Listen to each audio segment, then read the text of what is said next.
नमस्कार, कशिश न्यूज देख रहे हैं आप। मैं, तुम और हम में आपके साथ मैं हूं दीपक शर्मा। देखने से तो ऐसा लगता है कि जो कहते हैं ना, रब ने बना दी जोड़ी। और भगवान मेरे लिए बहुत अच्छा किए। अगर ये मेरे जीवन साथी नहीं होते तो शायद कोई भी होता, लेकिन मेरा इतना अच्छा लाइफ नहीं होता। आपने किस तरह से घर को बनाया, संवारा और इस स्थिति तक लेकर पहुंची? किसी भी परिस्थिति में, किसी भी हालात में मैं इनके चेहरे पे हंसी देखना चाहती थी। अब 1-2 महीने में 26 साल का ये साथ हो जाएगा। हो जाएगा ना? उस नसीब में हूँ कि बैलेंस करके चल रहा हूँ। परिवार को भी टाइम दे देता हूँ, इनको भी संतुष्ट करने का प्रयास करते रहता हूँ और ये संतुष्ट रहती है। नूतन जी की जन्म तिथि भी बताइए। थोड़ा सा इनको याद रहता है, मुझे याद नहीं रहता। ये हर पुरुष की कमी है, इसका आपको दोष नहीं दिया जा सकता। ये डिफॉल्ट सेटिंग है पुरुषों का।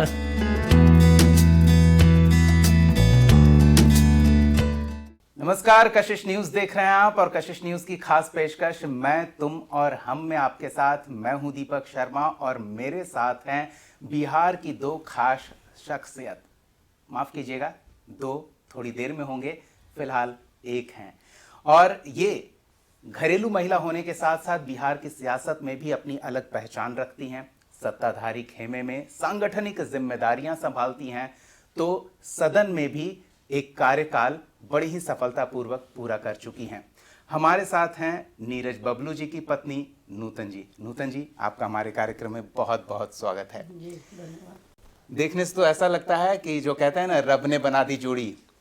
तो आप दोनों की जोड़ी तो वही है, लेकिन हम ये जानना चाहते हैं कि ये जोड़ी बनी कैसे। लोग ये जानना चाहते हैं। देखिए, हम दोनों, एक होता है ना कि मेरी शादी पहले तो आप लोग जानिए कि नानी दादी की कहानी है। अच्छा। इनकी नानी और दादी, उनको हम बहुत पसंद थे। और शादी में जैसे कि होता है ना कि लव टू अरेंज होता है, और हमारी शादी की कहानी है अरेंज टू लव। अच्छा। क्योंकि मैंने इनको देखा नहीं शादी से पहले, और शादी से पहले एक होता नहीं कि फोटो भी, मैं वो भी नहीं देखी थी इनका। क्या बात कर रहे हैं? हाँ बिल्कुल, फोटो भी नहीं? बिल्कुल नहीं। ये इनके पास मेरा फोटो गया था, मैं नहीं देखी थी। लेकिन होता है ना कि भगवान जो करते हैं अच्छा ही करते हैं। तो भगवान का मेरे ऊपर बहुत कृपा है और भगवान मेरे लिए बहुत अच्छा किए कि अगर ये मेरे जीवन साथी नहीं होते तो शायद कोई भी होता, लेकिन मेरा इतना अच्छा लाइफ नहीं होता। तो मैं बहुत खुशकिस्मत हूँ जो ये मेरे पति हैं। तो ये तो आपका कहना है, लेकिन उनके नानी दादी को लगा होगा कि आपके बिना उनका जीवन पूरा नहीं होगा या सफल नहीं होगा, तब तो आपको चुने। ऐसा क्या पाया होगा? आपको क्या लगता है कि क्यों उनके नानी दादी तक को आप पसंद आ रही हैं? एक्चुअली इनका जहाँ ननिहाल है वहाँ मेरी फूआ का घर है। अच्छा। तो मैं वहाँ जाया करती थी। तो बड़े बुजुर्गों का क्या है, उनको पूजा पाठ में ज़्यादा अच्छा लगता है। तो बचपन से ही मेरा भी रुचि पूजा में था और है। तो मैं पूजा पाठ थोड़ा ज़्यादा करती हूँ, तो वो मुझे देखा करती थी। तो उनके तरफ से रिश्ता आया, बट मेरे यहाँ जब आया रिश्ता तो मेरे घर में सबको वो मतलब था क्या कि जो नहीं, मतलब मेरी बड़ी बहन के बारे में कि अगर उनसे हो जाए तो ज़्यादा बेटर है। इससे नहीं, मैं अपने जितने भी मेरे भाई बहन हैं, मैं सब में मैं बहुत मतलब कम बोलने वाली, सीधी थी। तो फिर हुआ कि जब देखी मैं नानी दादी का, जब इतना बड़े बुजुर्गों का आशीर्वाद तो हमेशा रहता है सबके साथ में, तो मुझे भी इनके बारे में सुन के अच्छा लगा और मैं अपने पेरेंट्स से बोली कि मैं उनसे शादी करूंगी। तैयार हो गए? हाँ। चलिए, फोटो तो नहीं देखी, लेकिन सुनने में बातें आई थी। क्या क्या सुनने के लिए मिला था शादी से पहले? शादी से पहले क्या मतलब, कोई चीज की कमी। वो होता है ना, सपनों वाला राजकुमार घोड़े पर बैठ कर आएगा, ये खूबियां होंगी। हर लड़कियां वो सपना देखती है, जैसा मुझे भी, मैं भी पारिवारिक व्यक्ति हूं तो मुझे भी वो पता चला है। लेकिन शादी से पहले भी तो कई चीजें सुनने को मिलती हैं, सपने पूरे होंगे कि नहीं, तो उस तरह की हम कुछ बातें जानना चाहते हैं। नहीं, सपने तो मैं कोई ख्वाब, कोई सपना हमारा नहीं था। मैं बताई ना कि पूजा पाठ में ज़्यादा रुचि रखती हूँ, तो मैं सारा कुछ भगवान के ऊपर छोड़ दी थी। बट रियली अगर जानेंगे तो मैं बताना चाहूँगी कि इनके बारे में मतलब थोड़ा सा ये उसको क्या कहेंगे, मूंछों पर ताव देने वाले व्यक्ति थे, ऐसे कह सकते हैं। नहीं नहीं भाई, एक होता है ना अपने आप में पूरा दबंगता तो हम नहीं कहेंगे, लेकिन और सुंदर है ही, सारा गुण इनमें है ही, तो कमी तो कोई नहीं थी इनमें। तो मैं यही बार बार आप लोग को पहले भी बोली, अभी भी कहूँगी कि वो मेरा बदकिस्मती होता अगर इनसे हमारी शादी नहीं होती तो। चलिए, ये अच्छी बात है। और जैसा आपने कहा, भगवान जो करते हैं अच्छे के लिए करते हैं, और भगवान के प्रति आपकी श्रद्धा थी तो श्रद्धा से मिल गए नीरज जी। चलिए, हम एक छोटे से ब्रेक के लिए रुकते हैं। ब्रेक के बाद मैं, तुम और हम में तीसरे किरदार की एंट्री होगी और फिर थोड़ी और बातचीत होगी। बने रहिए हमारे साथ। नमस्कार, कशिश न्यूज देख रहे हैं आप। मैं, तुम और हम में आपके साथ मैं हूं दीपक शर्मा। देखने से तो ऐसा लगता है कि जो कहते हैं ना, रब ने बना दी जोड़ी। और भगवान मेरे लिए बहुत अच्छा किए। अगर ये मेरे जीवन साथी नहीं होते तो शायद कोई भी होता, लेकिन मेरा इतना अच्छा लाइफ नहीं होता। आपने किस तरह से घर को बनाया, संवारा और इस स्थिति तक लेकर पहुंची? किसी भी परिस्थिति में, किसी भी हालात में मैं इनके चेहरे पे हंसी देखना चाहती थी। अब 1-2 महीने में 26 साल का ये साथ हो जाएगा। हो जाएगा ना? उस नसीब में हूँ कि बैलेंस करके चल रहा हूँ। परिवार को भी टाइम दे देता हूँ, इनको भी संतुष्ट करने का प्रयास करते रहता हूँ और ये संतुष्ट रहती है। नूतन जी की जन्म तिथि भी बताइए। थोड़ा सा इनको याद रहता है, मुझे याद नहीं रहता। ये हर पुरुष की कमी है, इसमें आपको दोष नहीं दिया जा सकता। ये डिफॉल्ट सेटिंग है पुरुषों का। तो मैं, तुम और हम में हम आगे बढ़ते हैं और नूतन जी से हम गुजारिश करते हैं कि हमारे इस खास कार्यक्रम में जो खास मेहमान हैं नीरज जी, उन्हें आमंत्रित करें। तो हम चाहेंगे कि नूतन जी, जैसे आप घर पे बुलाती हैं, जरा हमारे गेस्ट को एक बार बुला दीजिए हमारे कार्यक्रम में। आ जाइए प्लीज। मान लीजिए वो दूसरे कमरे में होते तो कैसे बुलाती? कहाँ गए, सुन रहे, इधर आ जाइए। अच्छा, आ जाइए नीरज जी।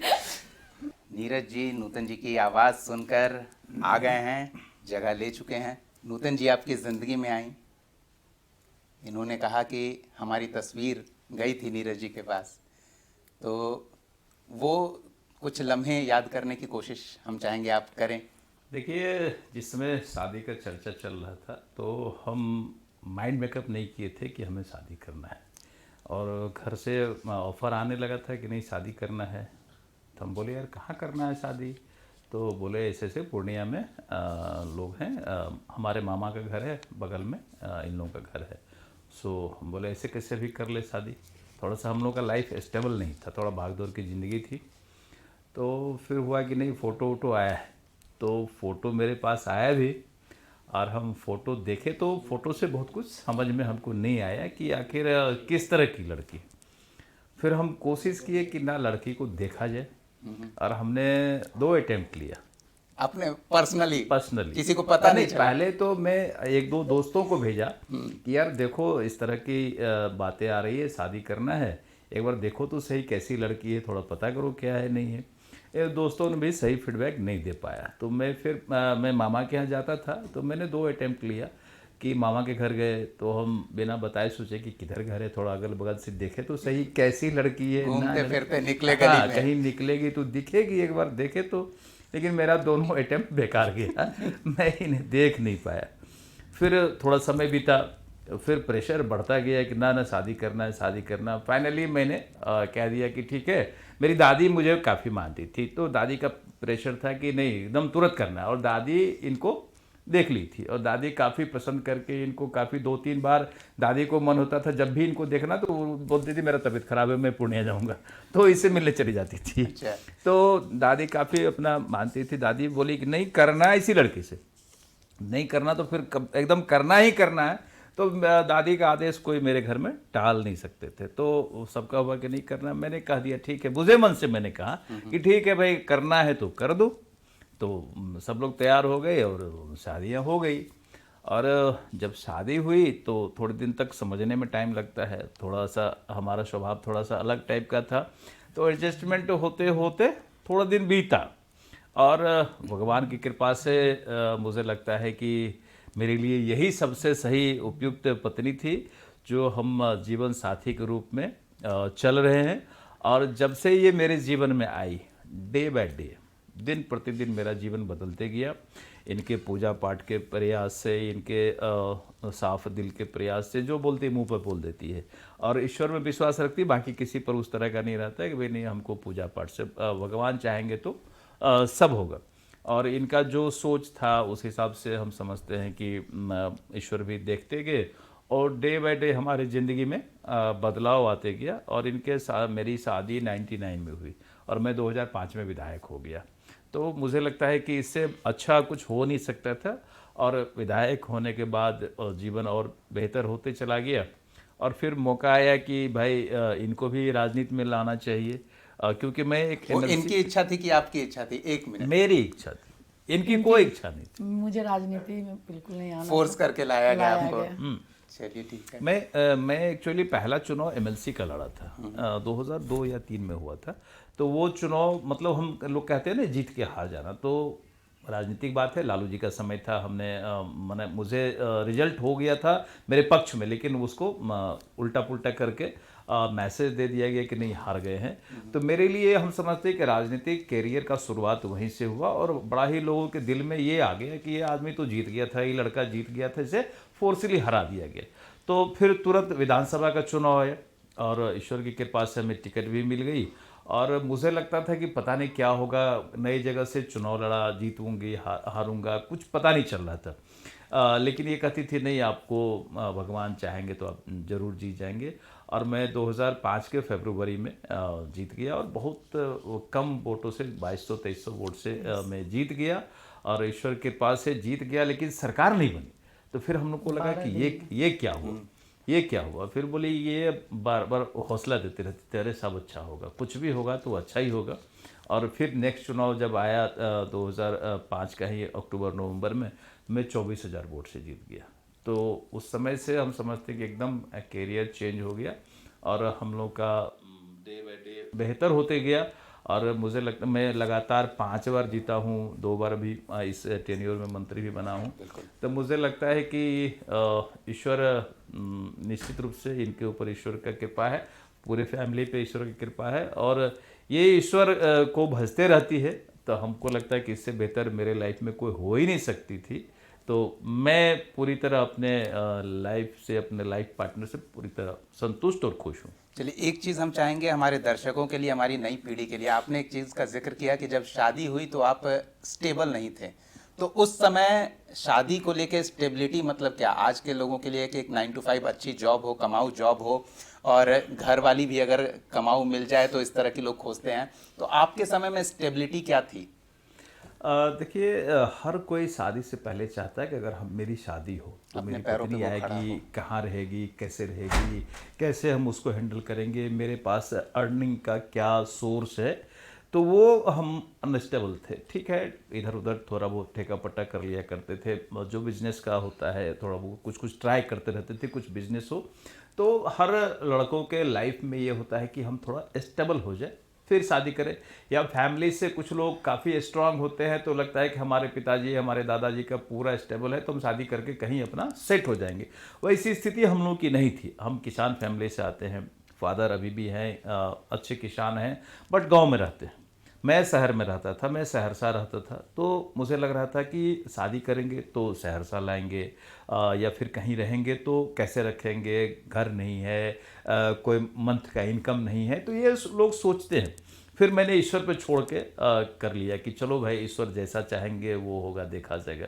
लेकिन ईश्वर का ऐसा कृपा रहा कि कम ही समय में सब चीज़ धीरे धीरे एडजस्ट हो गया और अच्छी लाइफ चल रही। तो मैं युवाओं को ज़रूर कहूँगा कि जहाँ से बेस्ट ऑफर है, हर कुछ ईश्वर के हाथ में, ईश्वर हर कुछ सेट करते हैं और व्यक्ति के हिसाब से निश्चित रूप से वो सेट करते हैं। ईश्वर पे छोड़ के, ईश्वर को मान करके कि भाई भगवान हमारे ऊपर आशीर्वाद बनाए रखे, हमारा लाइफ बेहतर हो, अगर ये ईश्वर पे छोड़ते हैं तो निश्चित रूप से ईश्वर का कृपा होता है और लाइफ धीरे धीरे लोगों का अच्छा होता है, बेहतर होता है। बेहतर करने का कोशिश भी करना चाहिए, ये ना कि हम रोज़ गलत काम कर रहे हैं ईश्वर को बोलते हैं कि भाई हमारा ये कर दो। तो प्रयास जरूर करना चाहिए। मनुष्य के जीवन में गलतियां होते रहती है। अपना प्रयास, खुद का प्रयास जरूर होना चाहिए कि हम गलती ना करें। अगर कुछ हो जाता है तो ईश्वर पे छोड़िए कि भाई ठीक है भाई, हम तो कुछ करते नहीं, आप कुछ हो गया तो आप नीरज जी, आप देखिए। शादी से पहले इतने श्रद्धावान थे या शादी का असर है कि आप ईश्वर पे इतना श्रद्धा रखने? बिल्कुल आपने सही कहा कि शादी से पहले इतना हमारा नहीं था। ठीक है, हम लोग मतलब पूजा पाठ स्टूडेंट आते लाइफ जाते था, प्रणाम कभी कर- कर लिया करते थे, आते जाते कभी चले गए, घूमने का शौक रहता था तो घूमने के शौक में कहीं टूरिस्ट प्लेस के साथ साथ लगता था कोई मंदिर वाला जगह है तो वहाँ दर्शन कर लेते थे। लेकिन इतनी वो नहीं थी, इनके आने से ये पूजा पाठ का माहौल बना घर में। और जब भी ये कहीं बाहर निकलती है तो बोलती है नहीं मंदिर वाले जगह पे जाएंगे। पहला इनका टारगेट है कि नहीं, जहाँ मंदिर है वहीं जाएंगे, टूरिस्ट प्लेस वहाँ हो तो ज़्यादा बेटर है। तो हम अभी लोग अभी अयोध्या से लौट कर आए हैं। बिल्कुल अभी अयोध्या से चलिए। वो सब इनका था कि यहाँ जाना है, थावे जाना है, अयोध्या जाना है, या देश भर के जितने धार्मिक स्थान हम लोग सब जगह कर लिए हैं। विदेशों में कई धार्मिक स्थान करने का मौका मिला तो वो सब कर लिए। इनका पहला टारगेट रहता है कहीं जाएंगे तो वहाँ मंदिर है कि नहीं, कौन सा मंदिर है, कहाँ पूजा करेंगे, तो ये इनका रहता है। तो ईश्वर उसी हिसाब से हम लोगों को चला रहे हैं। ईश्वर पे विश्वास करने से निश्चित रूप से ईश्वर का कृपा बना रहता है, इसमें कहीं दो राय नहीं। चलिए नूतन जी से जान लेते हैं। अयोध्या का जिक्र आ गया, प्रभु राम का जिक्र आ गया, आप लोग अभी दर्शन करके आए हैं तो उनका जीवन भी संघर्षों से भरा रहा है, दाम्पत्य जीवन भी संघर्षों से भरा रहा है। तो नीरज जी ने बताया कि शुरुआती दौर में थोड़ा एडजस्ट करना पड़ता था। तो लोग मानते हैं पुरुष एडजस्ट करते हैं, लेकिन हकीकत में महिलाओं को काफ़ी कुछ एडजस्ट करना पड़ता है।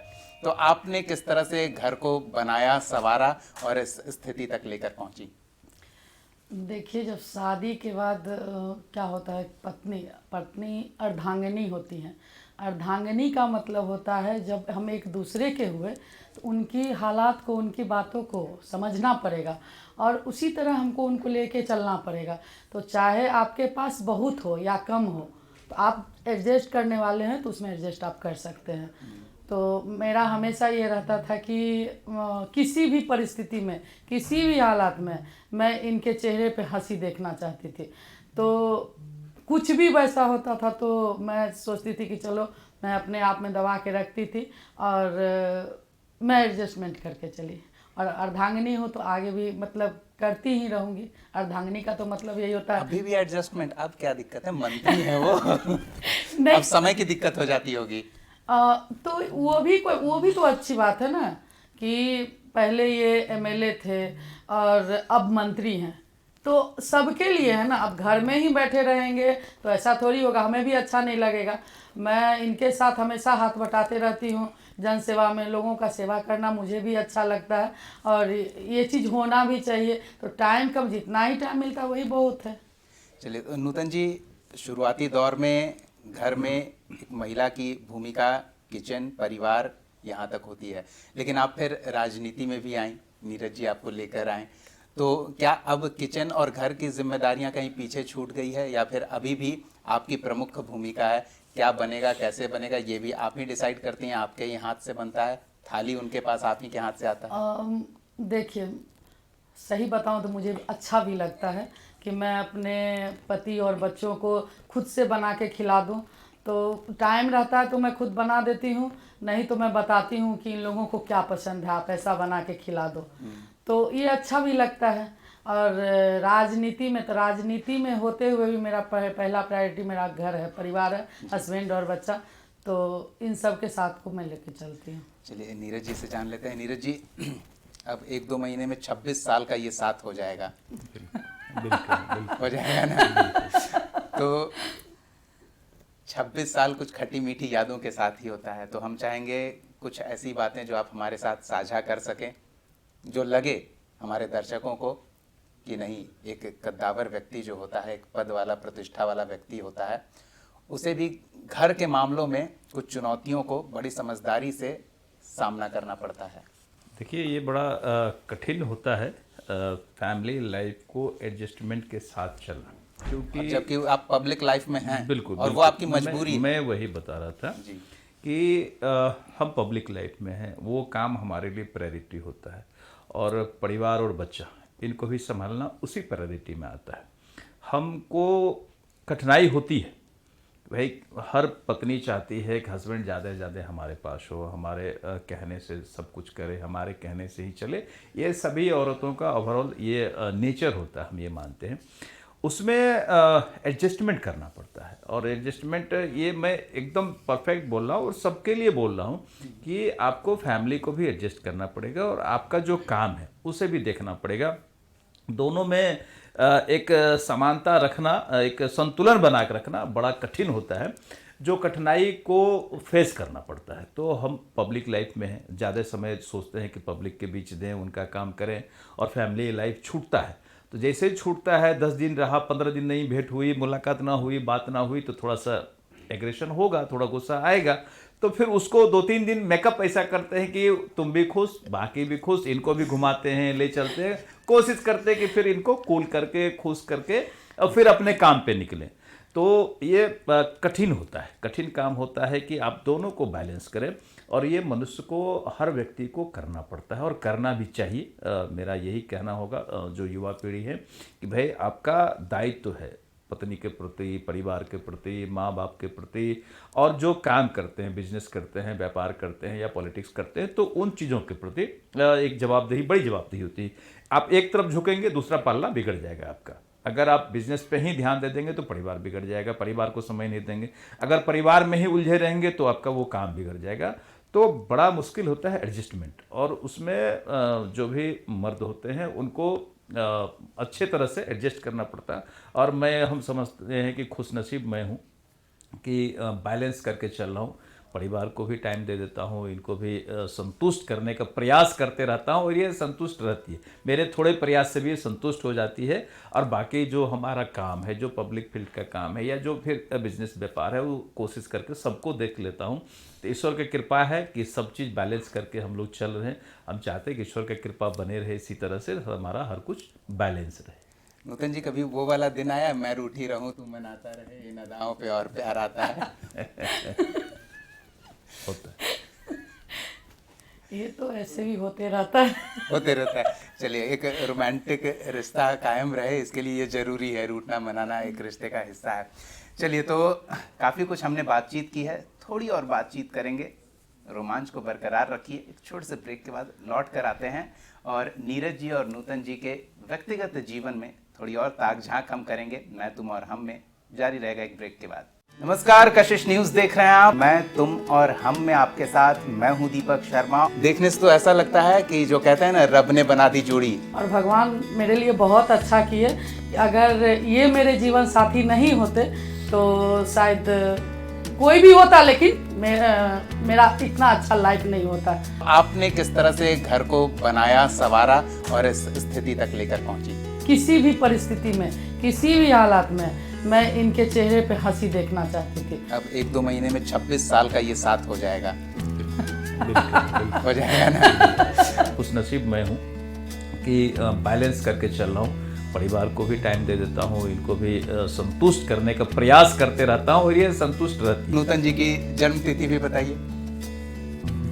थोड़ा सा इनको याद रहता है, मुझे याद नहीं रहता। ये हर पुरुष की कमी है, इसमें आपको दोष नहीं दिया जा सकता, ये डिफॉल्ट सेटिंग है पुरुषों का।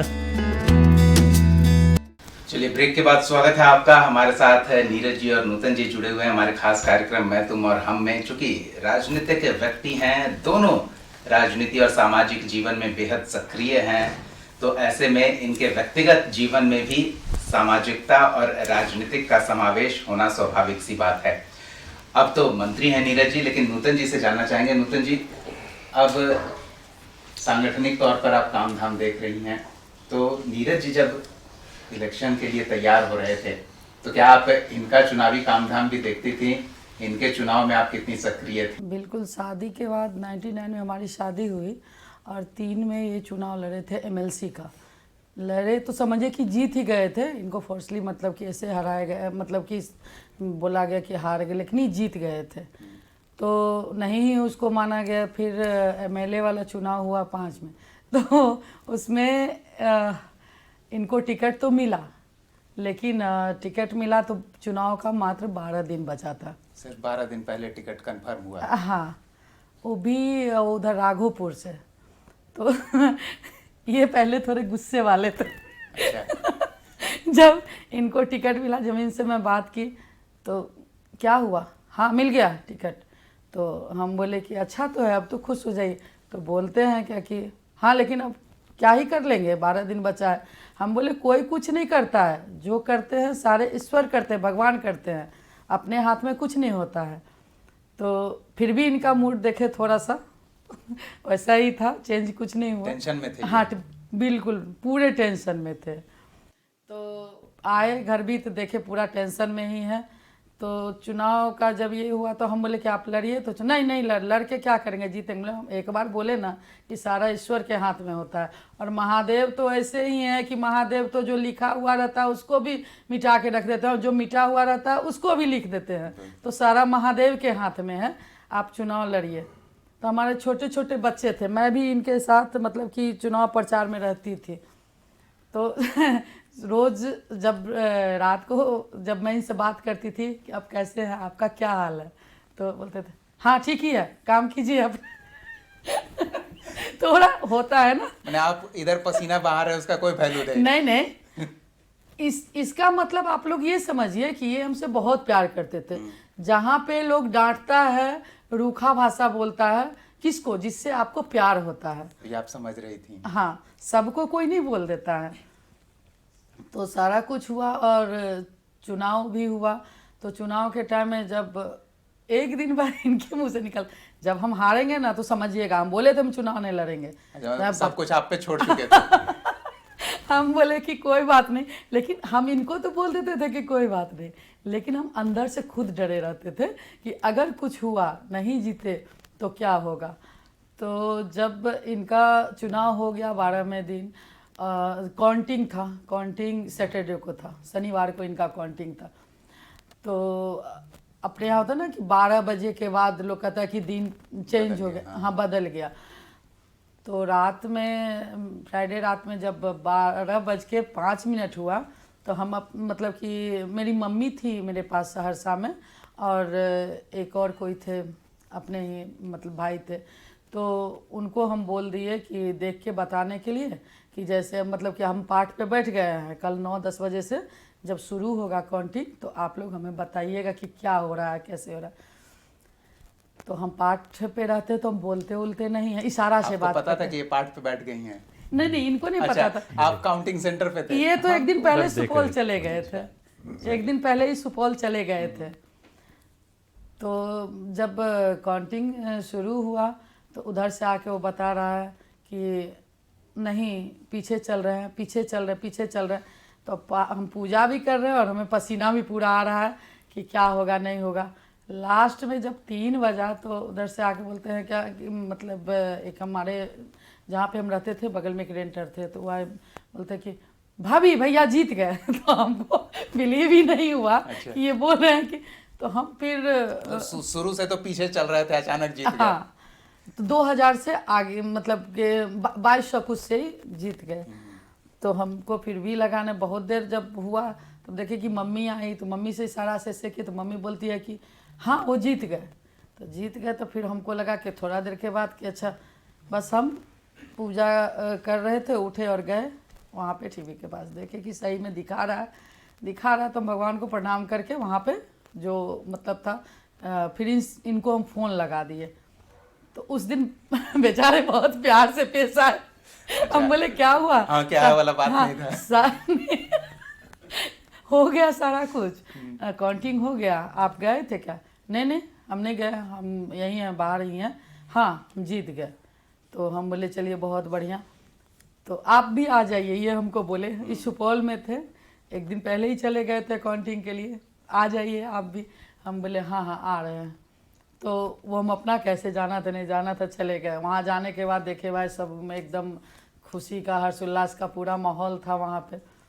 तो सब कोई बोला ये मतलब कि जो जीत गए। हम तो बोले कि भगवान जो करते हैं अच्छा ही करते हैं। फिर हम दोनों आदमी वहाँ पे माता रानी का मंदिर गए, मंदिर में आशीर्वाद लिए उनका।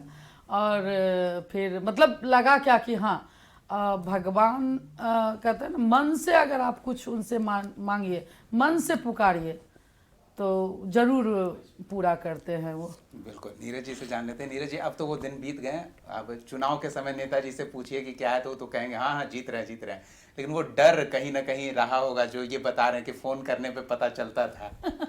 नहीं, निश्चित रूप से पहला जो चुनाव था वो जिस तरह का सरकमस्टांसेस होता है, जो वहाँ की परिस्थिति थी, मेरे लिए बिल्कुल नया जगह था। मैं कभी लाइफ में सोचा नहीं था कि हमको राघोपुर से टिकट मिलेगा। एकाएक टिकट अनाउंस हो गया कि आपको राघोपुर से चुनाव लड़ना है। मैं अपने नेताओं को बोला, रिफ्यूज़ किया कि नहीं, हम नहीं लड़ेंगे।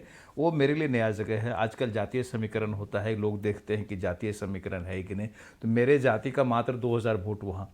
मैं सोच रहा था कि मैं कैसे वहाँ जाऊँ, कैसे लड़ूंगा, क्या करूँगा। जब मैं गया चुनाव लड़ने तो फिर वहाँ का स्थिति और बुरा बदला हुआ था कि हमारे खिलाफ लड़ने वाले जो हमारे दल के वोटर थे, उसके हर एक जाति में एक लोग लड़ गए। तो मुझे लग रहा था कि मुझे वोट कौन देगा। जो स्थिति बनी हुई है कि जिस समाज का वोट मिलना चाहिए वो कहीं न कहीं कट रहा है, टूट रहा है। तो लोग के बीच जाते थे, लोग कहते थे नहीं नहीं, हम लोग आपके बारे में सुनते हैं कि भाई आप थोड़ा दबंग आदमी हैं और आपके जैसे लोगों का यहाँ पर ज़रूरत है, जो हम लोग दिन भर काम करते हैं, रात भर जग के अपने संपत्ति का पहरा करते हैं। तो हमको आपसे एक ही डिमांड है कि हम लोग शांति से सो पाएँ, इस तरह की व्यवस्था आप करें। हम बोले एक बार मौका दीजिए, अगर ऐसी स्थिति आई, हम जीतते हैं तो आपको कहीं थाना पुलिस जाने का ज़रूरत नहीं पड़ेगा, आप लोग बिल्कुल शांति से रहिएगा। और लास्ट समय तक, वोटिंग के दिन तक हमको कहीं नहीं लग रहा था कि हम जीतने वाले हैं, जो सच्चाई है। काउंटिंग में भी हम गए नहीं। मेरा बुझा मन था कि भाई जो स्थिति है, कई लोग लड़े हैं, सामाजिक समीकरण बिगड़ा हुआ है, वोट हमको कितना मिला होगा ईश्वर जाने, क्या होगा, कुछ मुझे कहीं से नहीं लग रहा था कि मैं जीत सकता हूँ। लेकिन मेरे किस्मत में हो सकता है था कि जीतना क्या कहें, माता रानी या भोलेनाथ की कृपा अब रही हो। बिल्कुल वो कुछ इस तरह का ही हुआ कि ईश्वर की कृपा से ही वहाँ पर जो MY समीकरण का वोट होता है वो बट गया। एक बसपा से एक लोग लड़ गए, मुस्लिम समाज के थे, वो लड़ गए और उनका मैक्सिमम वोट बसपा में चला गया। मुस्लिम समाज का और यादव समाज का वोट एक जगह रह गया। बाकी वोट हमारा तितर बितर हुआ, लेकिन इसके बावजूद भी हमको 2200 से ईश्वर ने आशीर्वाद दे दिया कि नहीं, तुम जीत गए।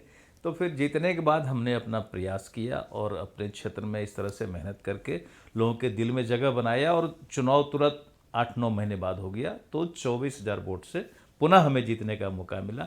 लेकिन पहली जीत का एक अलग आनंद होता है।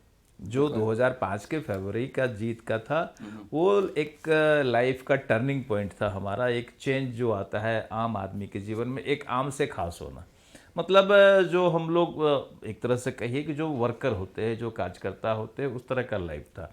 एक MLA बनने के बाद निश्चित रूप से लाइफ में बदलाव आता है, तो उसी तरह से हमारे लाइफ में भी बदलाव आया और ईश्वर की कृपा से, इनके पूजा पाठ, इनके भाग्य किस्मत से वो कंटिन्यू चल रहा है। चलिए, हम तो थोड़ा सा थैंक्स ये गॉड जान लेते हैं, आप बदलाव की लाइफ में बात कर रहे हैं, तो एक परिवार या एक दंपत्ति के जीवन में बदलाव उसके संतान की वजह से भी आता है।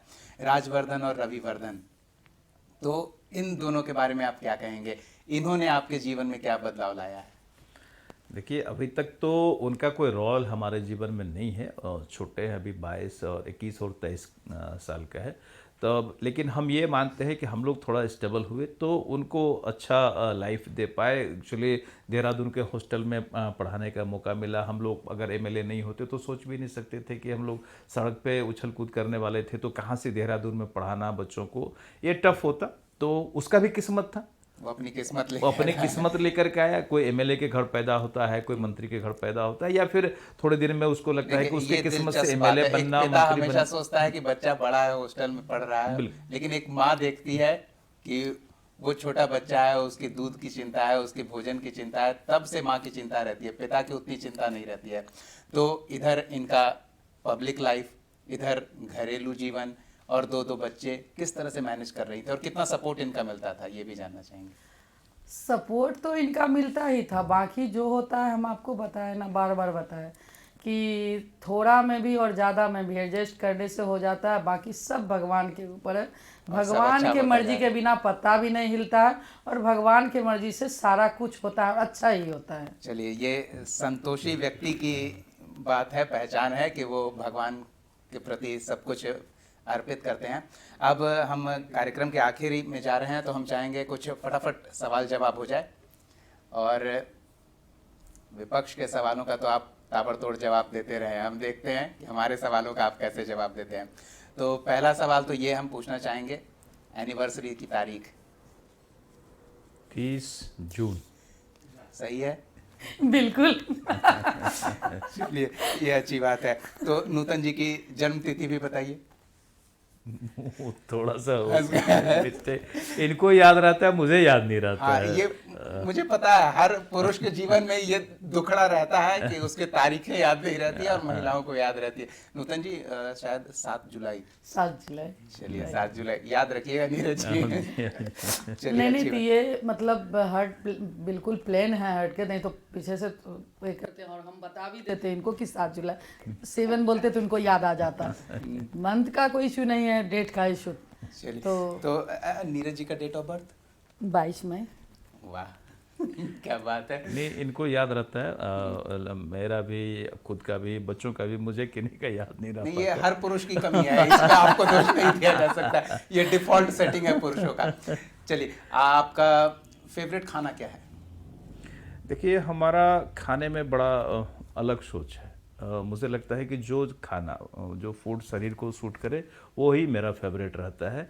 जो शरीर को खराबी करे हम उसको खाने का प्रयास नहीं करते हैं। तो हमको लगता है कि थोड़ा नॉनवेज वगैरह, फिश वगैरह हम थोड़ा पसंद करते हैं। तो खुद से बनाती है, जब जानती है कि ये पसंद करते हैं तो मेरे लिए खुद से कोशिश करते हैं, समय कम रहने के बावजूद भी प्रयास करते हैं कि ना खुद से बना के खिला दें। तो फिश वगैरह पसंद करते हैं। बाकी मतलब सभी कहीं खाने बाहर को से आए तो मछली बन गई घर पे। हम मेरा कोशिश रहता है कि जब ये कहीं से आए तो मैं खुद से इनको बना के कुछ खिलाऊं इनकी पसंद का। वैसे ये सब कुछ खाते हैं, वेज नॉन वेज, लेकिन नॉन वेज जो में इनको हेल्दी फिश। हो। हाँ हाँ, जो आपका फेवरेट? मैं सब कुछ, मुझे कुछ ऐसा नहीं है, मैं वेज नॉन वेज सब खाती हूँ। हाँ। तो लेकिन उतना कहीं ही ऐसा फास्ट फूड। आउटिंग में गए तो कुछ खास डिश ऑर्डर करने हो, इस तरह का कुछ? ऐसा कुछ नहीं है।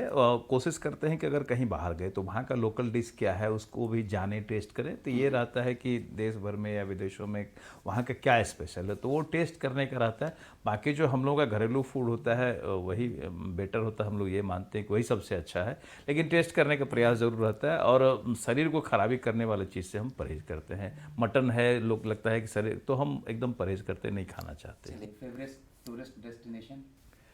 और पहाड़ों का इलाका, समंदर किनारे, ये सब अच्छा लगता है। पहाड़ों पे ज़्यादा अच्छा लगता है। तो वो जहाँ भी देश भर में है लगभग हम लोग हर जगह भ्रमण किए हैं। कई सेम चीज, दूसरे कंट्री में शांत जाने का वातावरण मौका ज़्यादा मिला है। साथ कहीं हो तो वो अच्छा है। बिल्कुल। चलिए, हम ये भी जानना चाहेंगे कि पॉलिटिक्स में है, दोनों लोग हैं, तो सबसे पसंदीदा राजनीतिक व्यक्तित्व कौन सा है? देखिए, जो बेहतर काम करते हैं वो सबके लिए अच्छे होते हैं। और जिस तरह से अभी का माहौल है, इसको आप पॉलिटिकल एंगल मत लीजिए। बिल्कुल नहीं, बिल्कुल नहीं। जिस तरह से माननीय प्रधानमंत्री जी एक पूरे बड़े लेवल पे देश को उठाने का काम किए। पहले के भी हमारे प्रधानमंत्री थे, हम किन्हीं के बारे में खराब नहीं बोलना चाहते क्योंकि ये पॉलिटिकल डिबेट नहीं है। और जब से मोदी जी बने हैं हमको लगता है कि हमारा देश आगे बढ़ रहा है, हम लोग मजबूत हो रहे हैं। क्योंकि उनको पर्सनल कुछ चिंता नहीं है, उनको फैमिली का चिंता नहीं है, उनको बच्चों का चिंता नहीं कि खुद के लिए स्टोर करेंगे। वो एक निराकार भाव से देश को आगे बढ़ाने में लगे हुए। और हम लोगों को गर्व होता है कि हमारे प्रधानमंत्री नरेंद्र मोदी, हम दूसरे दल में भी रहते हैं तो मुझे लगता है कि नहीं, मोदी जी कितना, आज दुनिया भर में कहीं जाते हैं तो हिंदुस्तान का एक नाम होता है। इससे गर्व फील होता है कि हमारे प्रधानमंत्री किसी दूसरे देश में जाते हैं तो वहाँ के प्रधानमंत्री प्रोटोकॉल तोड़ के आते हैं।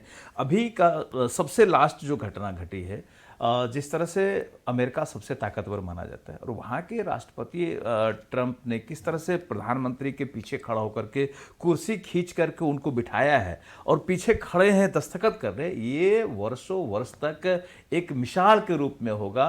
और हिंदुस्तानी को गर्व होगा उन पर कि भाई हमारा प्रधानमंत्री इतना पावरफुल है कि अमेरिका का राष्ट्रपति किस तरह से पीछे खड़ा है, कुर्सी खींच के बिठा रहा है।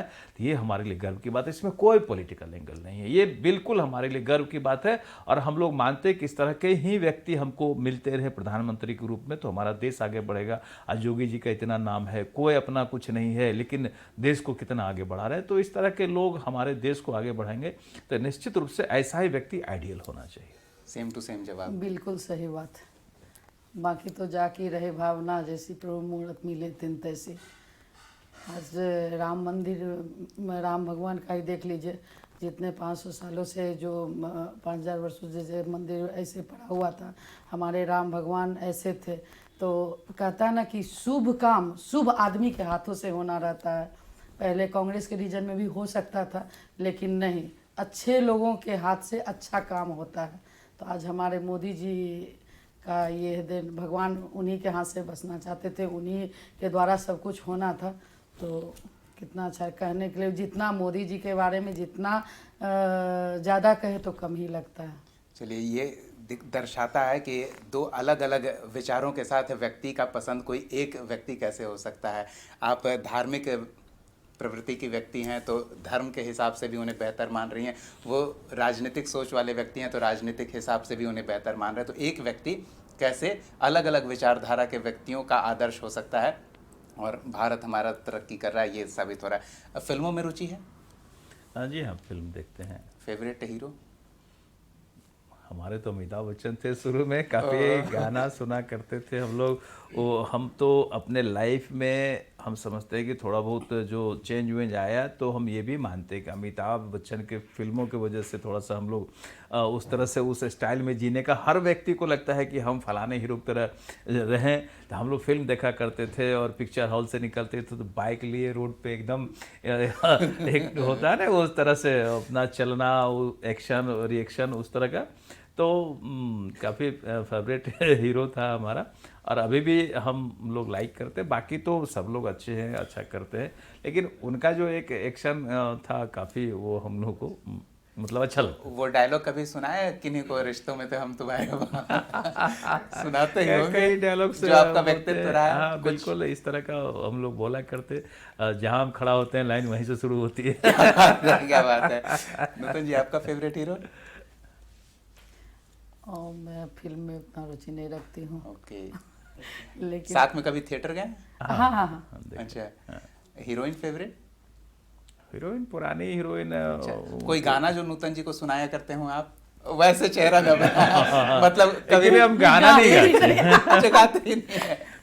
मतलब गाना बजाना ये हमसे छूट गया। लाइफ में बहुत सारा चीज़ हम लोग सीखे गाए, तो गाना बजाने का कोशिश किए थे, थोड़ा सा सीखे भी थे बैंजो उंजो, लेकिन वो सीख नहीं पाए। आप सही बोल रहे हैं। होली वाला रील हमने देखा है, बहुत ही बेताले आप नाच रहे हैं, बस जैसे तैसे। जैसे तैसे वो डांस करने नहीं आता है, गाना गाने नहीं आता है। बस ये लाइफ में हम हमेशा मानते हैं कि थोड़ा सा ये भी आता तो पूरी तरह पूर्ण होता है कि हर चीज़ हमें आता है, क्योंकि बहुत सारा काम हम लोग कोशिश करते हैं कि वो आता है, और कोशिश करने से हर कुछ हो जाता है। और हम इस पर टाइम नहीं दे पाए कि डांस करना है तो गाना गाना, ये मेरे से नहीं हुआ। जरूरी चीज रहा ये। हाँ, तो बाकी सब चीज़ हमको थोड़ा बहुत आता है। चलिए, बिहार के लोगों को चलते चलते कुछ पारिवारिक संदेश, सियासी नहीं।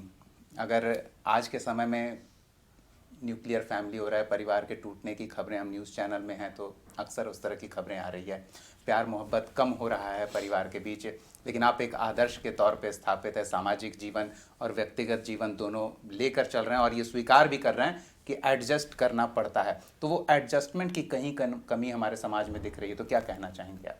देखिए, निश्चित रूप से एडजस्टमेंट की कमी होते रहती है, शादियाँ टूटते रहती है। हम जरूर नए पीढ़ी को बोलेंगे कि जब एक बार आपकी शादी हो जाए तो निश्चित रूप से एडजस्ट करने का प्रयास करें।